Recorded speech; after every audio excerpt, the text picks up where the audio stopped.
하나님 말씀 예레미야서 16장 15절입니다. 이스라엘 자손을 북방 땅과 그 쫓겨났던 모든 곳에서 인도하여 내신 여호와께서 살아 계심을 두고 맹세하리라. 내가 그들을 그들의 조상들에게 준 그들의 땅으로 인도하여 드리리라. 아멘. 오늘은 삶과 사명이란 주제로 17번째 예레미야 강의 심판과 회복이란 주제로 말씀을 드리겠습니다.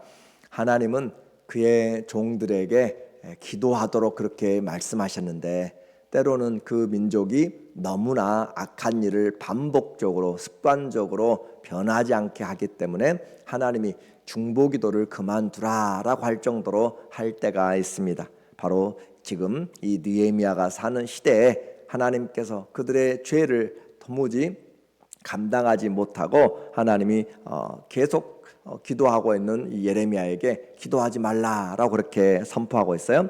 또 백성들은 하나님의 말씀을 지속적으로 거부하고 심지어 그 말씀을 증거하고 있는 예레미야의 입을 막으려고 위협하고 또 나중에는 잡아서 때리고 감옥에 가두기도 하게 됩니다.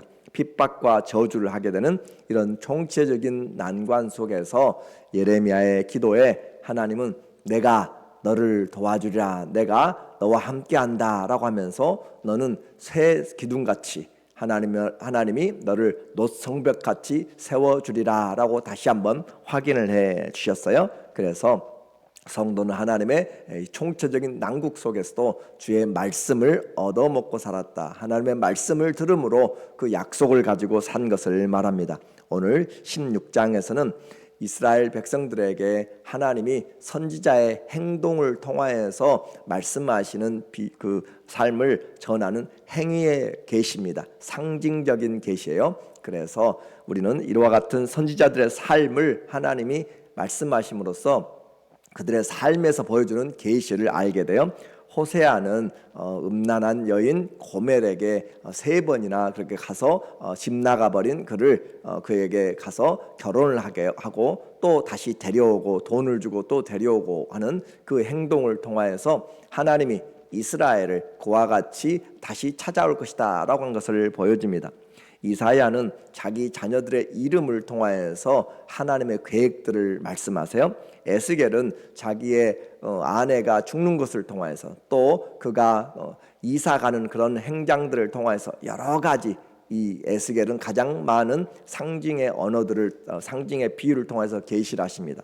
그리고 우리가 이미 보았던 것처럼 예레미야는 굵은 배로 된 허리띠를 가지고 사서 그 허리띠가 강가에 묻었는데 나중에 보니까 썩어버린 그런 행동들을 통해서 이야기하는데, 오늘은 3가지의 이 예레미야의 행동을 통해서 상징적으로 말씀하는 계시예요. 첫 번째 상징의 행동으로서 이 예레미야 선지자에게 너는 결혼을 하지 말라라고 그렇게 이야기해요. 1절의 내용입니다.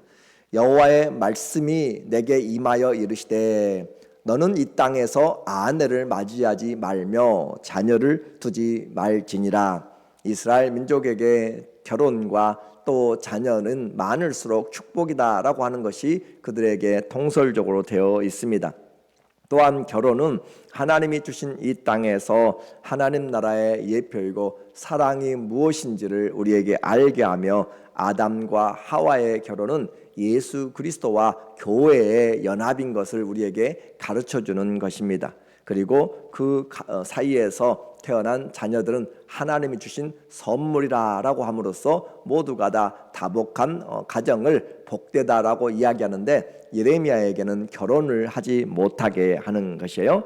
이것은 그가 결혼하게 되어도 아내도 또 자식들도 전부 다 죽을 것이기 때문에 하지 말라라고 하는 그런 상징적인 것입니다. 곧 이 땅은 결혼한 사람이든지 누구든지 이 바벨론이 쳐들어와서 전쟁으로 인해서 비참한 그런 종말들을 맞이하기 때문에 그것을 상징적으로 보여주며 결혼하지 않도록 그렇게 말하는 거예요. 모두가 피할 수 없는 하나님의 그런 심판의 내용으로서 결혼을 금지하고 있습니다. 4절, 그들은 독한 병으로 죽어도 아무도 슬퍼하지 않을 것이며 묻어주지 않아 지면의 분토와 같을 것이며 지면에서 있다가 사라져버려서 거름더미처럼 그렇게 되어져 버리는 것이죠.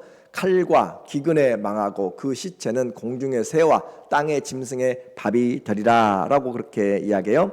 그래서 하나님을 떠난 자들의 삶은 그 땅이 보호받지를 못하는 것이고 삶이 안정되지 못합니다. 신랑과 신부가 끊어진 삶은 장래가 소망이 없는 것이에요. 왜 그래요? 다음 세대가 없기 때문에 그런 것이죠. 그래서 신랑 신부가 없는 그 사회는 절망에 이른다. 한국도 인구 절벽이라는 표현들을 많이 하고 있는 것처럼, 그래서 첫 번째로 결혼을 하지 말라라고 하는 걸 통해서 하나님의 임박한 심판의 그 강함을 이야기하는 거예요. 두 번째, 예레미야에게 하나님이 상징적으로 보여주는 것은 너는 상갓집에 가지 말라 조문을 금지하고 있습니다. 16장 5절 여호와께서 이와 같이 말씀하시되 초상집에 들어가지 말라, 가서 통곡하지 말며 그들을 위하여 애곡하지 말라. 내가 이 백성에게서 나의 평강을 빼앗으며 인자와 사랑을 제함이라. 여호와의 말씀이니라. 자, 여호와의 말씀을 항상 선지자의 말에 시작과 끝에, 그리고 이 말씀을 줌으로써 이건 사람의 말이 아니다라고 그렇게 하고 있는 거예요. 그러니까 우리가 성경을 대할 때 그냥 쓰여진 옛날의 고서가 아니라 하나님의 말씀인 것을 우리가 받아야 되는 것이고, 그래서 초상집에 들어가지 말라. 상을 당한 사람들에게 방문하여서 조의를 표하는 것은 슬픔에 동참하는 것이고, 또 특별히 그리스도 안에서 이런 그 상을 당한 사람들에게는 우리는 주의 소망으로 부활을 기다리면서 함께 위로하는 것입니다. 잠시 슬픔의 헤어짐이지만 곧 영원한 기쁨으로 만나게 돼서 다시는 그곳에서 눈물도 없고 상함도 없는, 사망이 없는, 아픔이 없는 그곳에서 부활하여 만날 것을 기대하는 부활의 소망으로 위로받는 것이에요. 그래서 하나님이 선지자에게 지금 상가 출입을 금하는 것은 심판으로 인해서 서로가 다 위로할 수 없을 정도로 이 집도 저 집도 전부 다 상을 당하고 줄줄이 이렇게 초상을 당하게 됨으로써 상처받고, 또 어떤 가정은 아무도 자기를 장사지는 줄 사람이 없을 정도로, 매장할 자가 없을 정도로 재앙을 받게 되는 하나님의 심판의 임박함을, 또 강함을 이야기합니다. 6절 큰 자든지 작은 자든지 이 땅에서 죽으리니 그들이 매장되지 못할 것이며 그들을 위하여 애곡하는 자도 없겠고 자기 몸을 베거나 머리털을 미는 자도 없을 것이며 슬퍼할 사람들이 없다라고 하는 것이에요. 홀로 남겨지는 것이죠. 곧 하나님의 긍휼과 인자가 사라진 것을 말합니다. 위로할 자가 없을 정도로 비참한 그런 심판의 선포를 함으로써 조문을 금하십니다. 그래서 상을 당하지 않은 집이 없고 또 그들을 또 장례줄 사람도 없는 그것을 지금 이야기하면서 너는 상갓집에 가지 말라라고 이야기해요.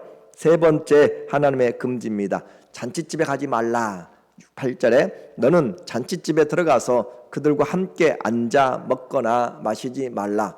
만군의 여호와 이스라엘의 하나님께서 이와 같이 말씀하시니라. 하나님의 말씀을 계속적으로 이렇게 이야기하는 것은 백성들이 하나님의 말씀을 가벼이 여기기 때문에, 그래서 만군의 여호와의 말씀이 보라, 기뻐하는 소리와 즐거워하는 소리와 신랑의 소리와 신부의 소리를 내가 네 목전, 네 시대에 이곳에서 끊어지게 하리라. 네 시대, 지금 예레미야가 살고 있는 그 시대에 지금 이와 같은 일들이 벌어진다. 얼마나 혼돈의 시대에 살고 있어요. 얼마나 정말 암흑 같은 시대가 지금 기다리고 있는 가운데 살고 있는가. 그럼에도 예레미야가 사는 것은 내가 주의 말씀을 얻어먹었사오니 이것이 내 마음의 즐거움이고, 주의 말씀이 있어야만 시대를 이겨낼 수가 있어요. 그래서 하나님 앞에 이와 같이 이 잔치집을 지금 가지 말도록. 인생의 즐거움은 잔치죠. 생일과 입학과 결혼과 여러 가지 잔치들이 있음으로써 우리에게 삶의 기쁨을 주는 거예요. 일륜지 대사인 결혼이 지금 사라지고 있고 전쟁으로 인해서 더 이상 모든 즐거움이 즐거워할 시대가 없습니다. 그래서 오늘 우리가 일상적으로 생활하면서 축하할 일이 있고 감사할 수 있는 일들이 있다는 것도 얼마나 놀라운 은혜인지 모릅니다. 이제 이와 같은 선지자의 행동, 예레미야라고 하는 정말 하나님의 말씀을 계속 지금 그가 그의 수십 년을 지금 전파하고 있는 사람이잖아요. 그래서 그 BC 627년부터 그가 약 40여 년, 그리고 또 포로까지 합치면 50여 년을 그렇게 전하고 있는 사람인데, 지금 시대가 곧 한 30년 정도 그렇게 사역을 하고 있는 그런 시대 같습니다. 그래서 나라가 점점 위기 가운데 들어오고 있는데, 그가 하는 행동이 좀 이상해요.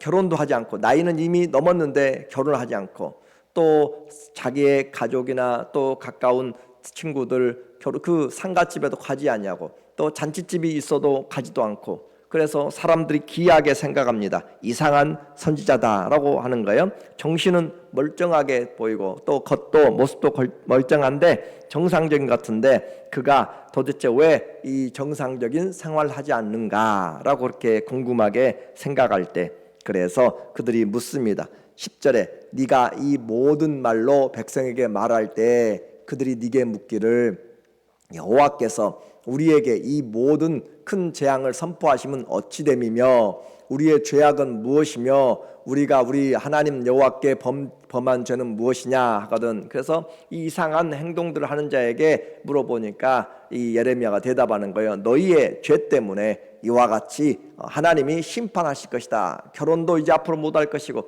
너희가 상을 당해도 상에 가서 조문도 못할 것이고, 잔치집도 가지 못할 정도로 이제 될 것이다. 삶이 완전히 황폐돼 버릴 것이다 라고 하니까 이 백성들이 질문하는 거죠.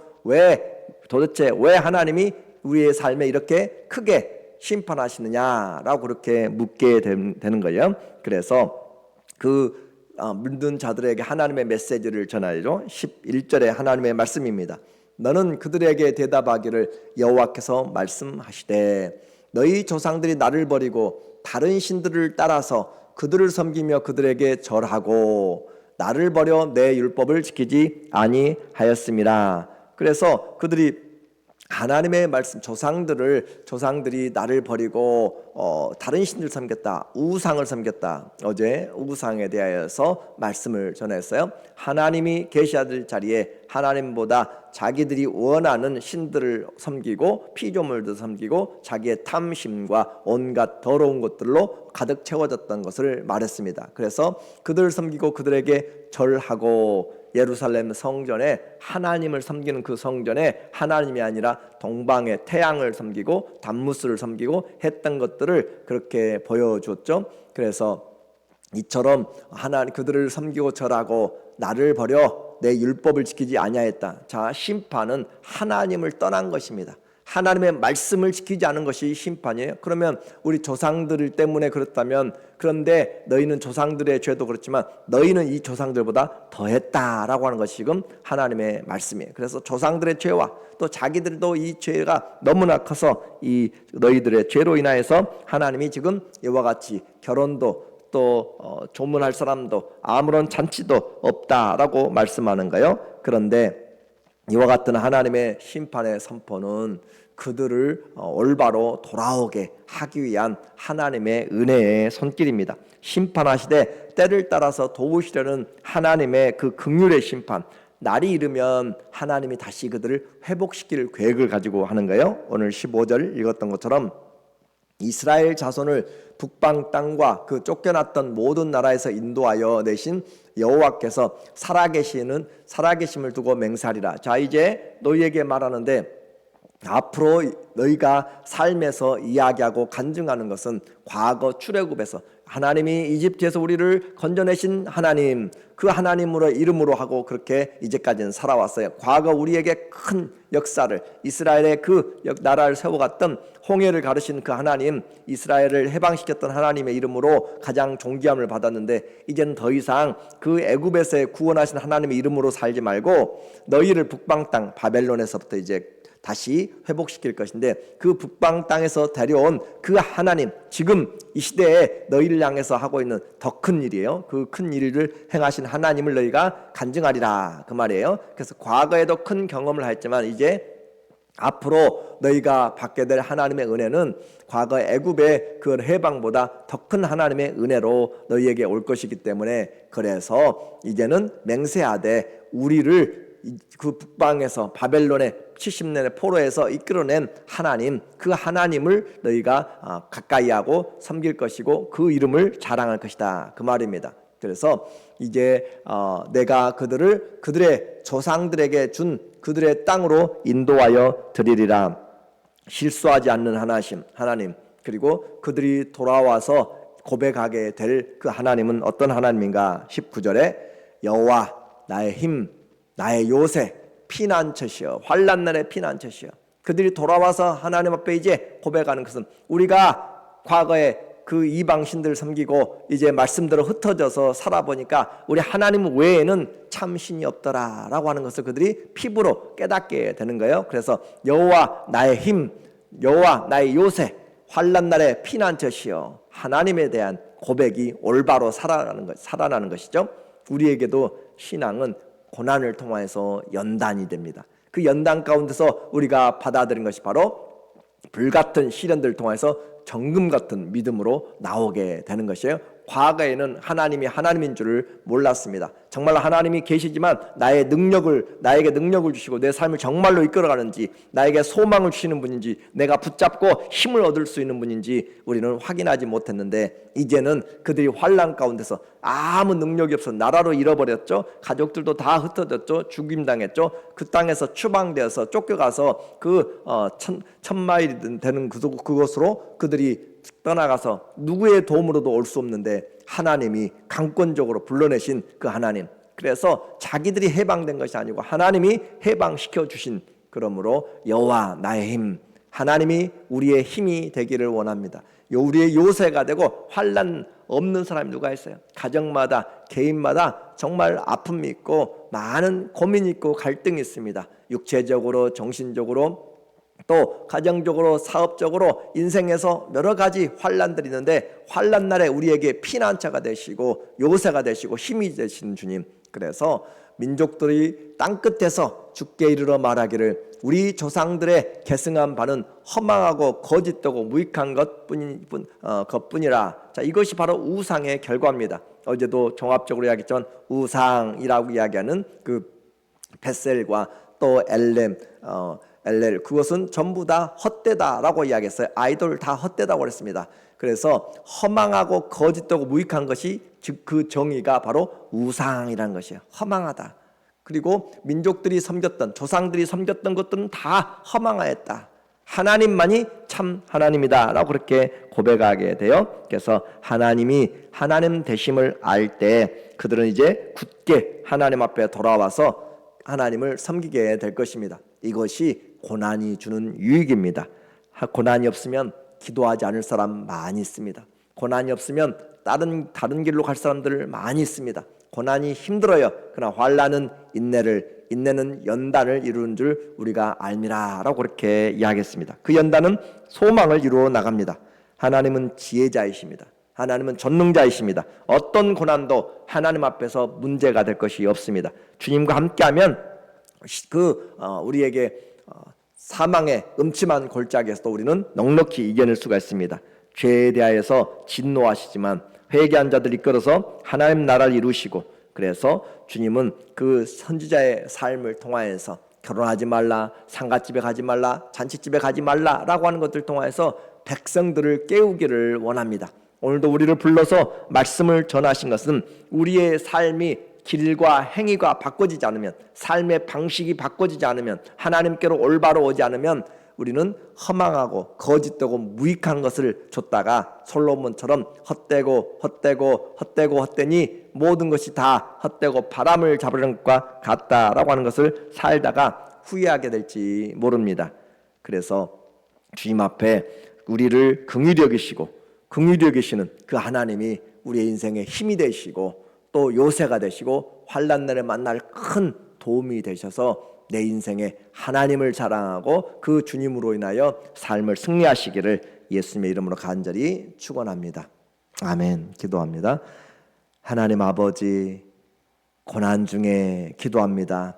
환난 중에 내게 부르짖으라고 말씀하신 주님, 오늘도 우리의 힘이 되어주시고 소망이 되어주셔서 감사합니다. 그 하나님 외에 다른 신이 없습니다.